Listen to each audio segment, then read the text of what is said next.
안녕하세요. 배재한입니다. 구독자가 10,000명을 돌파를 했습니다. 굉장히 어렵게 돌파를 했는데요. 제 부득의 소치라고 생각을 합니다. 구독해 주신 모든 분, 방문해 주신 모든 분들에게 감사의 인사를 드리도록 하겠습니다. 고맙습니다. 또 참고로 유튜브를 통해서 외화를 벌어들이고 싶은데요. 달러. 요즘 그 유행하는 달러 있잖아요. 근데 이 광고 수익하는 방법을 몰라요. 제가 아직까지. 이 방법을 알고 계시는 유튜버 분이 계시면은 저에게 조금 조언을 해주시고 해주십시오. 그러면은 또 근사한 선물을 제가 드리도록 그렇게 하겠습니다. 너무너무 그 수익이라든지 시스템이 너무너무 궁금합니다.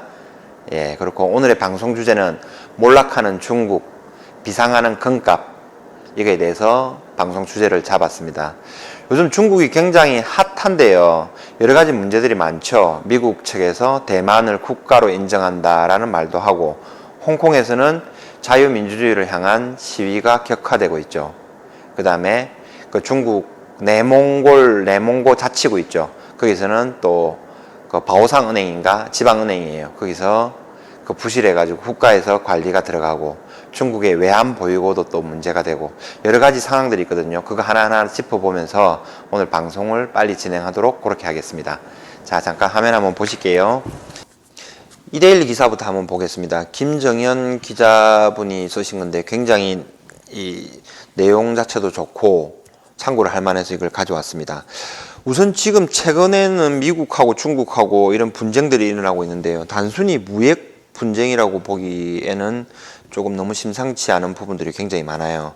그래서 저는 한번 요 대충 정리를 한번 해봤는데, 우선은 이게 패권 전쟁인 것 같아요. 그 미국 트럼프가 중국 죽이기 작전에 들어갔다고 저는 생각이 들거든요. 일본이 옛날에 G2로 성장해서 급격하게 상승을 할 때 프라자 합의라든지 이런 걸 통해서 일본을 어느 정도는 더 이상 성장하지 못하게 가둔 적이 있잖아요. 그거를 지금 중국에 그대로 하는 것 같아요.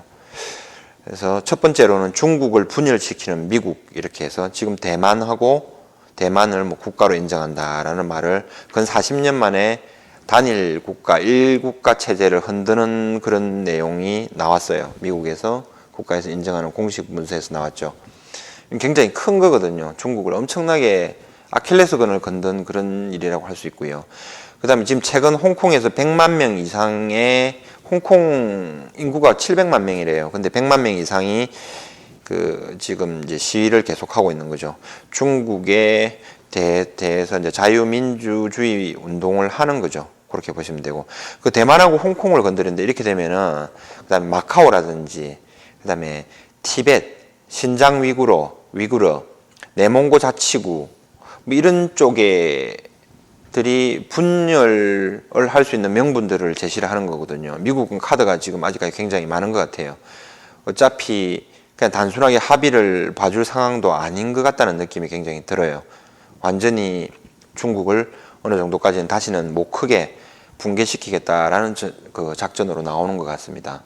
그리고 요거 조금 있다가 이제 홍콩에 대해서 그 외환시장에서 달러 위안을 통제하면서 지금 하고 있는 방법들에 대해서 조금 소개를 한번 시켜드릴게요. 그 다음에 미중 무역 전쟁으로 인해서 이제 두 번째 관세 폭탄을 날리고 있고요. 그 결과로 중국에서는 분기별 경상수지가 17년 만에 적자로 돌아섰습니다. 17년 만에 적자. 이거 굉장히 심각한 문제죠. 그 다음에 세 번째로 점검해 볼 게 중국의 실제 외환 보유고를 점검해 봐야 되거든요. 이 부분에 대해서 점검하고, 네 번째, 위안화 가치가 급락을 하고 있는데 1달러당 7위안을 마지노선으로 삼고 있어요. 왜 그거를 하는지에 대해서도 설명을 할 거고요. 그 다음에 지방은행이 중국에서 붕괴를 하고 있어요. 그 정부 주도의 부실 은행을 정리하는 단계로 들어갔고요. 내몽고 자치구, 바오상 은행을 정부가 관리하기로 했습니다. 또 이 내용들에 대해서 조금 자세히 볼 거고요. 그 다음에 중국 국민들에 대해서는 뭐 기존에 5,000달러 정도는 바꿔줬는데 지금은 한 번에 3,000달러 정도만 바꿔준대요. 이런 내용에 대해서 한번 설명을 한번 해보도록 하겠습니다. 여기 기사 내용에 보시면은 달러 안 쓰고 위안화 방어하기 해요. 중국의 미션 임파서블 이렇게 돼 있잖아요. 여기 보시면은 5월 달러 위안 환율 달러당 6.7위안에서 6.9위안 급등, 위안화 가치가 하락을 했다는 거죠. 중국 당국 약 위안 방어 의지, 위안화를 방어하기 위해서 달러를 얼마나 많이 풀었는지에 대해서 얘기를 하는 겁니다. 막상 뚜껑을 열어보니 예상과 달리 달러 곡간 두둑해져 주목, 신기하다는 거죠. 달러 자금 쓰지 않고도 1달러 7위안 방어 방법 찾은 듯. 홍콩의 달러와 자금 푸는 대신 위안화 유동성 흡수에, 이게 지금 홍콩하고도 관련되어 있는 것 같아요. 이 내용을 한번 쭉 제가 한번 읽어볼게요. 일단은 위안화 가치가 하락을 하면은 중국 수출 기업들이 가격 경쟁력이 높아지잖아요. 그래서 위안화 약세가, 우리나라도 마찬가지지만 원화 약세가 수출하는데 이득인 것처럼 생각을 할 수 있잖아요. 근데 실제로는 그게 아니에요. 중국에서 급내하는 게 뭐냐면은, 위안화가 약세가 되면은 중국 내부에서 경제 심리가 굉장히 악화돼요. 그게 첫 번째 문제죠. 경제 심리가 악화되면은 외국인 투자자들이 대거 이탈할 수 있다는 점이죠. 이게 굉장히 문제예요. 실제로 중국에서는 외환 보유고를 점검해야 되는데 최고조로 있을 때는 4조 달러까지 갔었어요. 근데 현재는 3.1조 달러 정도 돼요. 근데 중국의 대외 채무가 2조 가량 돼요. 2조 달러 가량. 그러면 실제로 보유하고 있는 거는 1.1조 달러 정도밖에 안 돼요. 우리나라가 4천억 불 정도 보유하고 있으니까 우리나라 경제보다는 훨씬 큰 규모잖아요. G2니까. 거기에 비하면 굉장히 작은 거예요. 불안불안한 거죠. 4월달, 5월달은 120억 달러가 유출이 됐습니다. 우리 돈으로 14조 가량 중국에서 나간 거죠. 2014년 중국 정시 개방 후에 최대치로 나갔습니다. 그래서 이게 지금 이 부분을 포인트로 잡아가지고 실제로 한번 보셔야 돼요. 경제 심리가 약화되면 외국인 투자자들이 대거 이탈할 수 있고, 중국이 최근에 심혈을 기울여서 추진하고 있는 1대1로 사업들 있죠. 실크로드 어쩌고 저쩌고 막 하면서 그 나라들의 달러를 지원하고 있죠. 달러를 지원해서 차관을 주는 거죠. 그 나라에 돈을 빌려주고 비싼 이자를 받고 하는 사업들인데, 그게 달러를 지원하는데 굉장히 또 지장이 생기죠. 중국이 위안화 가치가 하락을 하면은, 절하라 그러죠. 절하를 하면은 그만큼 관세를 부과하겠다는 거죠. 상계 관세. 백날 그 위안화 약세해가지고 해봐야 뭐 관세 더 높이겠다 이러는 거죠. 그러면 결국은 위안화 절하돼봐야 중국 수출 기업에 이득이 안 된다는 얘기입니다. 그래서 중국에서 1달러 7위안 환율 급등을, 달러 위안 환율 급등을 방어할 것으로 전망하는 사람들이 굉장히 많아요. 예전에 한번 경험이 있었는데, 조지 소로스인가요? 그 중국 환을 공격을 했잖아요. 위안화를. 그 당시에 중국 외환 시장에서 달러를 팔아서 위안화를 사들여야 되거든요. 그래야 달러 가치가 낮아지고 위안화 가치를 높이는 거거든요. 그러면 돈이 너무 많이 들어요. 그 당시에 2014년도에 공격을 한번 했는데 중국의 외환 보유고가 거의 1조 달러가 날아가 버렸어요. 이거 방어한다고. 자, 이런 상황이 있고, 그 다음에 여기서 이제 홍콩에서 움직이는 역할이 있는데, 이 정도로 지금 그 미국에서 무역 전쟁을 하면서 외환 시장이 위태위태하단 말이에요. 그러면 중국 정부에서 달러를 부어서, 가지고 있는 중국 내에 달러를 풀어서 이 환율을 방어한다 이렇게 됐는데, 사람들이 굉장히 궁금해했어요. 결국은 달러가 얼마나 많이 날아갔는지 굉장히 궁금했는데 실제로 보니까 큰 변동이 없어요. 이렇게 보시면 되고요. 그 다음에 요거에 대해서 조금 더 설명을 자세히 해드릴 거고요. 중국 같은 경우에는 상하이에 있는 외환시장에서 거래되는 달러 위안 CNY라 그러거든요. 달러 위안 환율은 통제가 가능하죠. 자기 나라 시장이니까, 공산주의 국가니까 충분히 가능한 거죠. 근데 또 이제 하나 역외 시장에 있는 홍콩 외환 시장에서 거래되는 달러 위안 CNH라 그러거든요. 요것만 조정을 하면 되거든요. 홍콩 이야기가 나오고 홍콩 시장이 왜 중요하냐면은, 원리가 홍콩으로 흘러 들어가는 위안화 규모를 줄입니다. 그러면 홍콩 안에 위안화 양이 줄어들겠죠.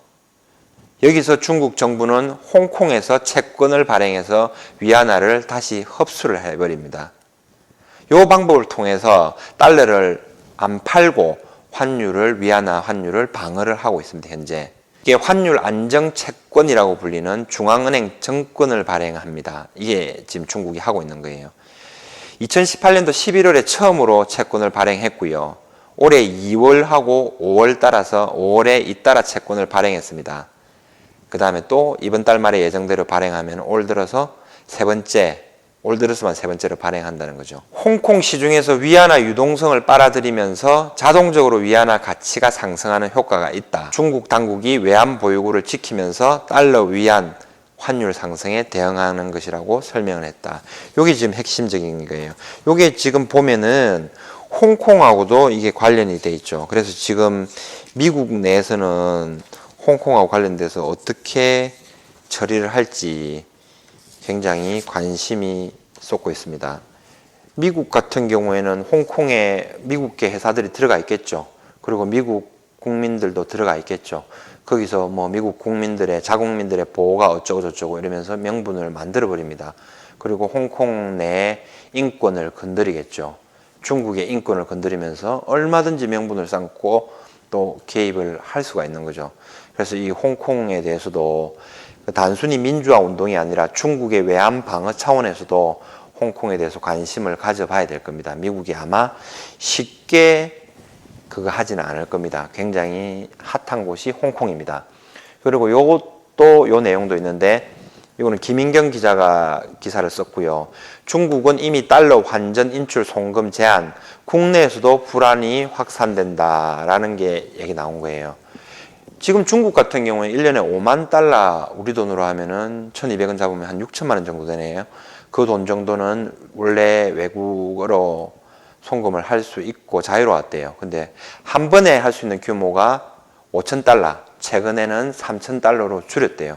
3,000달러 하면 1,200원 환율 적용해도 360만 원, 그 정도밖에 안 되거든요.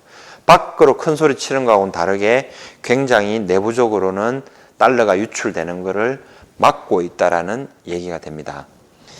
그 다음에 여기 또 한번 소개시켜 드릴게요. 트레이딩 이코노믹스라고 있거든요. 요거를 구글에서 검색을 하시면은 이게 나와요. 굉장히 많은 자료들을 아마 볼 수 있을 거예요. 요거는 지금 중국 통화 이거 관련된 건데, 요게 CNH라 그랬죠. 홍콩에서 이제 거래되는, 이게 현재 여기서 지금 현재 6.9350이 있잖아요. 요거를 현재 아까 말씀드린 중요한 여기 7위안을 넘기지 않으려고 굉장히 고심을 하고 있어요.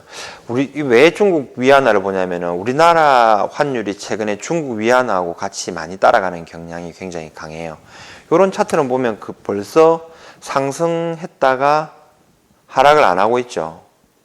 하락을 하려면 이미 여기 내려와야 돼요. 근데 이 지금 뭐 그 기간 조정만 하고 있는 거죠. 상승한 후에 안 하는 거. 이 상승 깃발형 패턴으로 나오는데 여기서는 또 더 날아갈 수 있어요. 아까 칠리안 이게 붕괴되면 심리적으로 굉장히 위험해요. 그래서 이거를 지금 당국에서 막고 있다 그래요. 관전 포인트예요.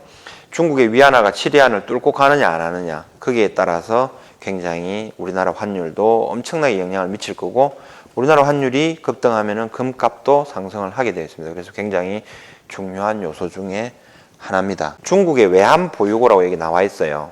요게 4조 달러까지 갔다가 지금 3조 달러 근처에 있는 거예요. 1981년도부터 2016, 2019년도까지 자료고, 조금 더 단기적으로 보면은 뭐 한 10년 내에 이렇게 차트를 한번 보실게요. 이렇게 해서 지금 조금씩 줄어들고 있는 거죠. 최근에 비해서는 뭐 1년 정도 보면 그렇게 뭐 줄어들었다고 표시는 못 하는 거예요. 그래서 이걸 홍콩 시장을 통해서 그 중국 환율 방어를 하고 있다, 이렇게 이제 보시면 되는 거고요. 네, 이렇게 판단을 하시면 되겠습니다. 요 관점이, 여기는 3조 달러가 중국의 외환 보유고의 또 심리적인 마지노선이거든요. 실제적인 건 아까 대외 채무를 제외하고 나면은 1조 1천억 달러 정도라고 얘기를 했잖아요. 그렇게 생각을 하고 있으시면 됩니다. 이 부분이 이제 홍콩에서 방어를 했다, 이렇게 보시면 되는 거고요. 그 다음에 아까 그 지방은행 붕괴에 대해서 설명을 드렸는데, 여기 또 한 개 하나 소개시켜 드릴게요. 유튜브 채널 중에서 머니투데이라고 이 경제 채널이 있어요. 아까 이데일리도 있고 머니투데이도 있고, 이런 방송들을 보시면은 굉장히 참고를 할 만해요. 홍콩에 대한 시위라든지, 뭐 노르웨이에 들어오는 뭐 좋은 뉴스들이라든지, 그 다음에 중국이 뭐 위험하다는 그런 내용들이라든지, 여기서 보면은 요런 이제 뉴스들이 나와요. 이 뉴스를 참고해 보면은 내몽고 자치구 바오상 은행이 정부 관리에 들어갔대요. 너무 부실해서 정부 주도로 부실 은행을 정리를 한대요. 근데 얼마나 위험하냐면은 중국에는 뭐 그림자 금융 해가지고 이 발표 자체를 신뢰를 안 하는 사람들이 굉장히 많아요. 근데 이 상태에서 현재 보통 1년 뭐 회계 단위가 끝나고 나면 사업 보고서라든지 이런 거를 제출을 하잖아요. 재무제표를 제출하고 하는데 이 보고서를 발표 안 한 은행이 19개 은행 정도가 된대요. 이거는 악성 채무의 가능성이 굉장히 많죠. 근데 이런 발표 안 한 은행들의 자산만 우리나라 돈으로 760조 정도 돼요. 어마어마한 규모예요. 아까 실질적인 중국의 외환 보유고가 1조 1000억 달러 정도라고 그랬잖아요. 그건 뭐 1200원, 1000원 적용하면은 1100조 뭐 이 정도 되겠죠. 1100조 정도 되고 1200원 하면 1300조 뭐 이 정도 되겠죠. 예를 들어서. 근데 지금 이런 뭐 지방은행의 부실 자산만 뭐 760조 정도가 있대요. 그러니까 이게 위태위태하고 굉장히 어렵습니다. 이런 뉴스들을 머니투데이의 유튜브도 참고를 하시면은 굉장히 좋은 내용들이 많아요. 이런 것도 참고를 하시면 됩니다. 자, 이 다음에 금값 한번 보시겠습니다. 금값 보시면 트레이딩 이코노믹스 여기서도 마찬가지로 금값이 있는데 직전 고점이 1356달러였거든요. 이걸 한번 보시면 1356달러가 여기 직전 고점이었어요. 이 장중에 고점을 돌파를 하고 지금 내려와서 열심히 지금 조정을 받고 있는 거예요. 오늘이 굉장히 중요한데 이 상황에서 어떻게 끝날지 여기서 보시면은 이거는 지금 이제 한참 실시간으로 움직이고 있는, 가만히 보시면 가격들이 움직이죠. 이런 가격들을 참고해서 보시면 됩니다. 지금 현재는 1349.89 이렇게 보시면 되고요. 그 다음에 우리나라 국내 금시세를 결정하는 또 두 가지 요인 중에 하나가 환율이라고 그랬죠. 1184.68 안 떨어져요. 안 밀리고 우리나라도 아까 위안화처럼 굉장히 강하게 상승해서 지금 기간 조정을 겪고 있다고 봐야 돼요. 1180 원선은 강하게 지키고 있는 그런 모습이 보입니다. 이 두 가지를 종합해서 나오는 게 이런 한국컨그레소 3M 도매 시세에 나오는 이런 차트죠. 이런 차트하고 시세를 보시면 돼요. 여기는 많이 보셔서 알 거예요. 국내 금융 시세가 51,519원. 여기에 한국컨그레소 3M 요 차트를 모바일 버전에 들어가셔가지고 보시면서 금값이 상승을 할 것이다, 안 할 것이다 라는 걸 알 수가 있고요. 그 다음에 이 금액하고 한 가지 팁을 드리면은 51,519원 여기서 1% 이상 정도 상승해서 이거는 기준 시세고요. 단순히 여기서 도매 시세가 결정이 되거든요. 이 도매 시세 이 금액과 이 금액의 갭이 보통은 1%에서 뭐 1.23% 정도 갭이 벌어져 있는데 갑자기 이게 급등하면서 이 금액이 수정이 안 될 때가 있어요. 그때 보면은 이제 금 가격이 조금 더 심하게 올라가면은 어떻게 되냐면 한국컨그레소에 있는 홈페이지에 있는 이 기준 금액들이 전부 다 변경이 되면서 올라가죠. 그러면서 실제로 골드바 시세들이 다 움직이고 있습니다. 주요 골드바 시세 한번 보실게요. 자, 방송을 한 이후에 계속 고점을 갱신하고 있습니다. 1kg 골드바가 5,954만 3천원, 100g 골드바가 596만 6천원, 37.5g 열동 골드바가 225만 1천원 이렇게 해서 결정이 되고요. 요거보다 또 더 작은 개념의 단위가 10g 60만 7천원, 60만을 넘었네요. 그 다음에 18.75g 5돈 113만 6천원 요 정도까지 해서 이렇게 보시면 됩니다. 그리고 더 작은 단위를 사기를 원하시는 분들은 한돈 단위로 해가 3.75g 이렇게 나오죠. 1g도 있고 반돈도 있어요. 근데 단위가 아까는 225만원 정도인데 이건 245만원 정도 되겠죠. 10개를 하면은 24만 5천원. 이거는 당연히 제작 비용이 그만큼 들기 때문입니다. 그거는 참고를 하시면 되고요. 실버바 같은 경우도 드디어 반등을 하고 움직이기 시작해 실버바 투자용으로 쓰이는 거죠. 보시면 되고, 메이플 한 튜브 59만 6천원 법정 은하들이죠. 액면가가 기입이 되어 있는 거. 그 나라 각 나라의 조폐국에서 발행된 거 말하는 거죠. 이글은 49만 8천원, 드래곤은 47만 7천원, 그 다음에 캥거루는 58만 6천원. 요 정도가 주로 쓰이고 요거는 한정판으로 호주에서 추가적으로 나온 거예요. 이렇게 해서 참고를 하시면 됩니다.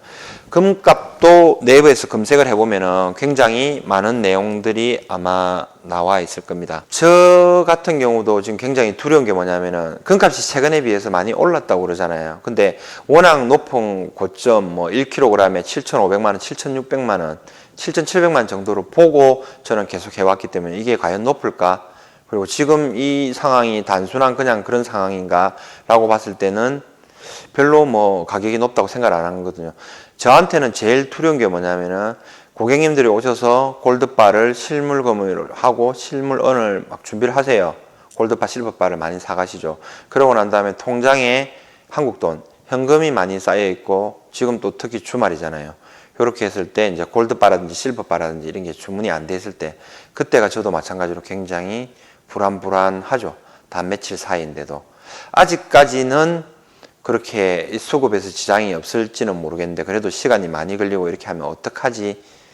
솔직한 심정으로 그때 되면은 제가 가지고 있는 물량은 안 풀고 어떻게 또 해야 되나, 좀 기다리시라고 해야 되나 라는 또 그런 마음도 있고 실제로 그래요.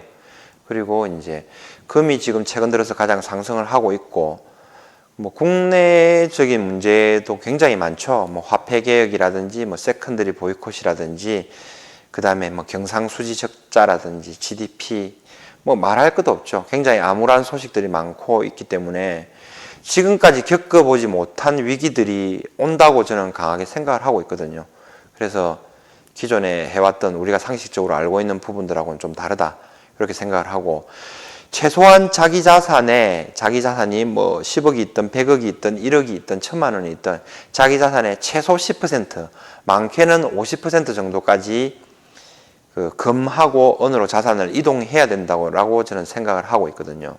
부의 이동이 반드시 금, 은을 통해서 한번 온다. 우리 세대에 그거를 확신을 하고 있어요. 그리고 그거를 저는 그렇게 실천을 하고 있고요. 그거를 이제 같이 도와주는 역할을 하는 게 이제 저죠. 저 이렇게 있으니까 많이 활용을 해주시고 움직여 주시기 바랍니다. 지구상에서 5천년 역사 속에서 가장 강한 화폐가 결국은 금, 은이에요. 세상이 어떻게 변하든 달러가 망하든 위안화가 망하든 엔화가 망하든 한국이 화폐 개혁을 하든 결국은 금, 은으로 갔다가 다시 가는 거예요. 거기서 가상화폐가 또 결부될 수도 있겠죠. 이렇게 있으니까 어쨌든 기본적인 모태가 되는 거는 금, 은이라는 신념은 확실하게 가지고 그렇게 자산을 통해서 비축을 해 두시기 바랍니다. 보험의 성격도 좋고 그 다음에 부의 이동을 통한 자산 정식도 좋아요. 결국은 이게 나 자신과 내 가족과 내 주변 사람들 그리고 조금 크게 보면은 국가를 지탱할 수 있는 거예요. 그리고 결국은 다음 편에서는 한번 또 저번에 금통장 얘기도 했잖아요. 금통장도 지금 금값이 많이 상승을 하니까 그 수익률이 굉장히 많이 나왔죠. 거기에 대해서도 얘기를 해드릴 거예요. 그 부분에 대해서는 수익률이 물론 많이 발생을 하면 세금을 많이 냅니다. 배당소득세 해가지고 이자소득세죠. 15.4%도 내고 거기에 따라서 2천만 원 이상 수익이 나면 금융소득종합과세.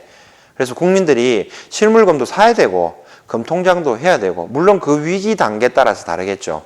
어떤 위기 상황에 따라서 어떻게 쓰이냐에 따라서 다른데 다 좋아요. 결국은 금통장을 개설하고 수익을 많이 낸 사람들도 나중에 팔면은 국가에 세금을 내잖아요. 그 세금을 가지고 또 어려운 곳에 필요한 곳에 쓸만한 곳에 또 쓰일 수 있으니까 다 좋은 거라고 봐야 돼요. 국가에서 이거를 권장을 저는 해줘야 된다고 보고 있고 실제 예로 제가 방송한 금통장 개설하는 방식대로 그대로 해서 예를 들어 3천만 원치 금을 사고 2천만 원 대출을 받고 1천만 원의 자본을 가지고 투자를 했어요. 수익이 났다고 고맙다고 전화 오시는 분들이 있고 그 고마움의 의미에서 그래 너 방송을 보고 내가 그래도 수익을 냈으니까 내려가지는 못하겠고 실물금을 좀 사서 조금 보탬이 되겠다 이렇게 해서 실물금이라든지 실버바 은을 사시는 분들도 있어요.